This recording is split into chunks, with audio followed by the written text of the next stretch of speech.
ప్రైజ్లాడ్. మీ అందరికి మా వందనములు. అమృతముగా అడిగండి, చేష్మముగా చెప్పండి అన్న ఈ కార్యక్రమం వీక్షిస్తున్నా మీ అందరికి క్రీస్తు పేరిట శుభములు. ఈ దినమందున పరిశుద్ధ గ్రంథంలో కొంతమంది వ్యక్తుల పేర్లు అలాగే ఆ పేర్లకు గల అర్థాలను తెలుసుకుందాం.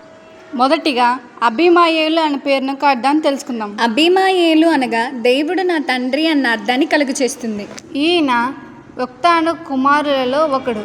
ఈ అభిమాయేలు సంతతి వారు అరేబియా దేశంలో నివసించేవారు. అలాగే రెండవదిగా అభినోయాము అనే పేరునకు అర్థాన్ని తెలుసుకుందాం. అభినోయాము అనగా మధురమైన తండ్రి అన్న అర్థాన్ని కలుగు చేస్తుంది. అభినోయాము అన్న ఈ వ్యక్తి బరాకుకు తండ్రి. ఆ బరాకు అన్న ఇతని కుమారుడు న్యాయాధిపతుల్లో నొక్కడుగా నుండెను. అలాగే మూడవదిగా అభిమెలెకు అనే పేరునకు అర్థాన్ని తెలుసుకుందాం. అబీమెలెకు అనగా నా తండ్రి రాజు అన్న అర్థాన్ని కలుగు చేస్తుంది. అభిమెలెకు అన్న ఈ పేరుతో బైబిల్ గ్రంథంలో మనకు ముగ్గురు ప్రముఖంగా కనిపిస్తారు. మొదటిగా అబ్రహాము కాలంలో గెరారుకు రాజైన అబీమెలెకు, అలాగే రెండవదిగా ఇస్సాకు కాలంలో రాజైన అభిమెలెకు, అలాగే మూడవదిగా దావీదు కాలంలో యాజకుడైన అబీమెలెకు.